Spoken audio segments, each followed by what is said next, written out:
நலாஸ் நாட்டு சர்க்கரை நலமுடன் வாழ நலாஸ் இந்தியாவிலேயே நாட்டு சர்க்கரைக்கு ISI முத்திரை மற்றும் அக்மார்க் அங்கீகாரம் பெற்ற ஒரே நிறுவனம். தொடர்புக்கு 9047045000. நாமக்கல் பள்ளிப்பாளையம் கிட்னி திருட்டு விவகாரம் தொடர்பாக ஹெல்த் சிஸ்டம் ப்ராஜெக்ட் இயக்குனர் தலைமையிலான மருத்துவ குழுவினர் இன்று திருச்செங்கோடு பகுதியில் ஆய்வை மேற்கொண்டனர். தொடர்ந்து 2 நாட்கள் ஆய்வு மேற்கொள்ளப்படும் என சுகாதாரத்துறை அதிகாரிகள் தெரிவித்தனர். நாமக்கல் மாவட்டம் பள்ளிப்பாளையம், குமாரபாளையம் உள்ளிட்ட பகுதிகளில் வறுமையில் வாடும் விசைத்தறை தொழிலாளர்களுக்கு ஆசை வார்த்தை கூறி புரோக்கர்கள் கிட்னி விற்பனை சம்பவத்தில் ஈடுபடுவது தொடர்பாக புகார் எழுந்தது.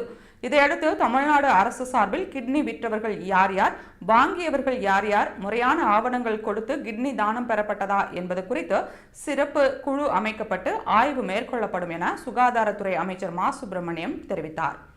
இதன்படி தமிழ்நாடு ஹெல்த் சிஸ்டம் ப்ராஜெக்ட் இயக்குனர் டாக்டர் வினித், மெடிக்கல் ஆக்ட் துணை இயக்குனர் Meenakshi Sundaresan, medical act DSP Sitharaman ஆகியோர் கொண்டு அமைக்கப்பட்ட சிறப்பு குழு நேற்று நாமக்கல் வந்தடைந்தது. தொடர்ந்து இன்று காலை திருச்செங்கோடு வருவாய் கோட்டாட்சியர் அலுவலகத்தில் ஆவண சரிபார்ப்பு பணியில் ஈடுபட்டனர். மேலும் தொடர்ந்து 2 நாட்கள் இந்த பகுதியிலேயே இருந்து விசாரணை மேற்கொள்ள உள்ளதாகவும் அதிகாரிகள் தெரிவித்தனர்.